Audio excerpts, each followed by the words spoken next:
Hi, I'm Jared Dillingham in the Azores, taking you today behind these 200-year-old stone walls to show you the fascinating vineyard inside. Several of the islands of the Azores have vineyards and wineries. Pico Island's wineries are perhaps the best known. The mild climate and volcanic soil make for good growing conditions for grapevines. On São Miguel, about 20 minutes from downtown Ponta Delgada, you'll find Quinta da Jardinete. It's nondescript from the outside. Inside, it's 12 acres of grapevines. People have lived on this property for 200 years.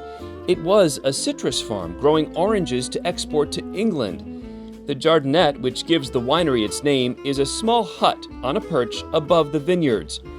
During the citrus growing days, a lookout would be stationed here to watch for trade ships arriving to pick up the oranges.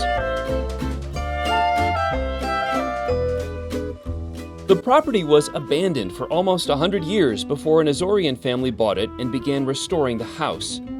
They spotted banana trees and other produce still growing in the soil, so they decided to test grapevines. They produced their first wine in 2005, and they've been adding to the vineyard ever since.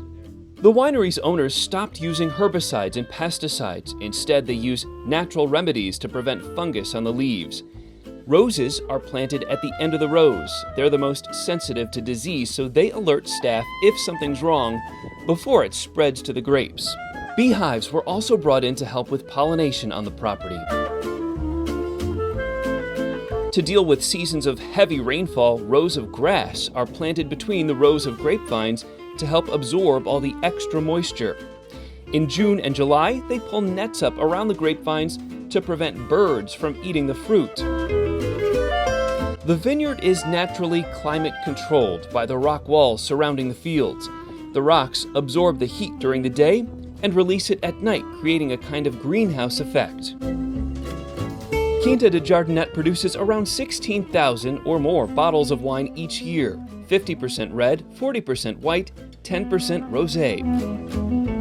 So here's their bottle, and again, their name, Quinta da Jardinete. Now, you can't buy this in the United States, but I think that's part of what makes a visit to a place like this extra special when you're traveling. I'll see you next time.